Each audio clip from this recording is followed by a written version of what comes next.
حضرت محمد صلی اللہ علیہ وسلم نے اس کا نام اشان رکھا کیونکہ اس کی پیشانی پر چوٹ کا نشان تھا۔ اس نے اپنے خاوند کو نماز اور قرآن پڑھتے دیکھ کر اپنے باپ منظر سے اس کا تذکرہ کیا اور یہ کہا کہ میرے خاوند کا جب سے وہ مدینہ سے لوٹ کر آیا ہے عجب حال ہو گیا ہے۔ ہاتھ پاؤں دھوتا ہے، پھر ایک طرف یعنی قبلہ کی طرف منہ کر کے پیٹھ جھکاتا ہے، رکوع کبھی زمین پر گرتا ہے، سجدہ۔ جب منظر اس کے خاوند سے ملا اور دونوں کی باتیں ہوئیں تو اشعث کے دل میں اسلام کا خیال جم گیا اور وہ رسول اللہ صلی اللہ علیہ وسلم کا خط لے کر اپنی قوم کے پاس آیا اور پڑھ کر سنایا۔ ان سبوں کا دل اسلام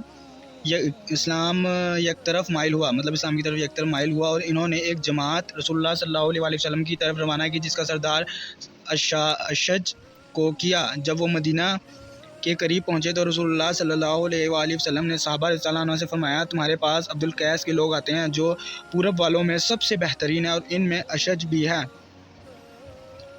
وہ لوگ پھیرنے والے نہیں اور نہ شک کرنے والے۔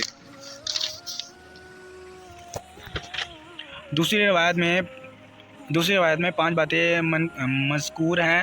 4 تو یہی توحید و رسالت، نماز، زکوٰۃ، مالک نعمت میں سے 5واں حصے کی ادائیگی اور ایک رمضان کے روزے۔ اور بخاری کی روایت میں بھی 5 باتیں ہیں۔ اس مقام پر یہ اشکال ہوتا ہے کہ آپ نے 4 باتیں فرمائیں اور ذکر کیا 5 کو۔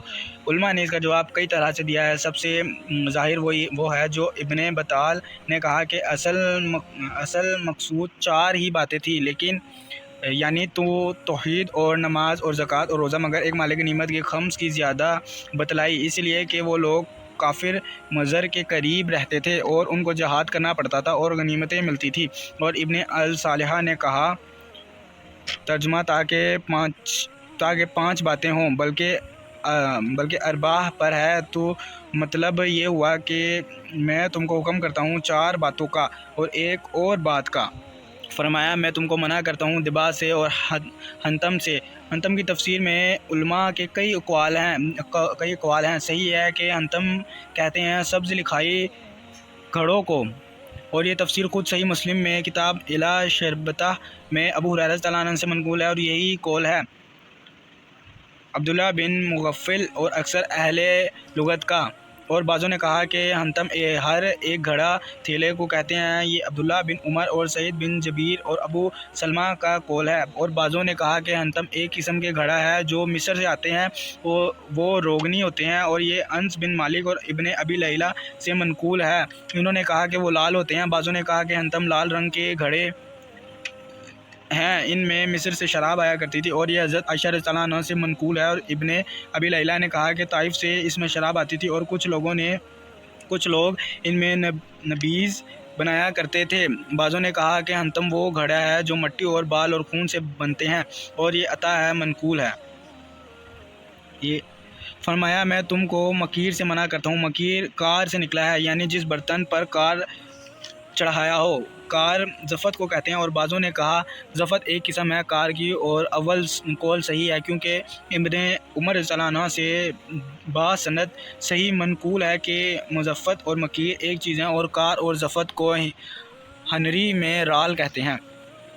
یہ جو 4 قسم کے برتنوں سے ممانعت کی، اس سے غرض یہ ہے کہ ان برتنوں میں شربت نہ بناؤ، یعنی کھجور اور انگور نہ بھگو، اس لیے کہ ان برتنوں میں شراب تیار ہوا کرتی تھی اور نشہ ان میں جلدی پیدا ہو جاتا ہے۔ اور چمڑے میں شربت بھگونے کی ممانعت نہیں، کیونکہ چمڑا لطیف ہے اور اس میں نشہ والی چیز نہیں چھپتی، بلکہ اکثر چمڑا تیز شراب سے پھٹ جاتا ہے، اور یہ ممانعت بھی اوائل اسلام میں تھی۔ پھر بریدہ رضی اللہ عنہ کی حدیث منسوخ ہو گئی۔ اس میں یہ ہے کہ میں نے تم کو منع کیا تھا شربت بھگونے سے سوا چمڑے کے اور برتنوں میں، لیکن اب بھگو ہر برتن میں اور نہ پیو اس شراب کو جو نشہ لاوے۔ روایت کیا اس کو مسلم نے، اور یہی قول ہے جمہور علماء کا۔ اور خطابی نے کہا کہ یہ ممانعت منسوخ ہو گئی، اور علماء کی ایک جماعت نے اس ممانعت کو قائم رکھا ہے، اور یہی قول مالک اور احمد اور اسحاق کا ہے، اور یہی منقول ہے عمر اور ابن عباس رضی اللہ عنہما سے۔ اچھا جی، ویڈیو کافی لمبی ہو گیا۔ انشاءاللہ اگلی جو نیکسٹ ویڈیو ہے اس میں ہم جو ہے نا یہاں سے حدیث سٹارٹ کریں گے، یہ والی حدیث آگے انشاءاللہ سٹارٹ کریں گے، اگلے ٹاپک میں ہم زیادہ پڑھیں گے۔ تب تک کے لیے دعاؤں میں یاد رکھیں، اور جو وہ 4 چیزیں تھیں، ان کی میں لاسٹ میں بھی تصویر لگا دوں گا اور ویسے میڈ میں بھی آ جائیں گی۔ چلیں جی، دعاؤں میں یاد رکھیں اور اپنا بہت بہت خیال رکھیں۔ السلام علیکم ورحمۃ اللہ وبرکاتہ۔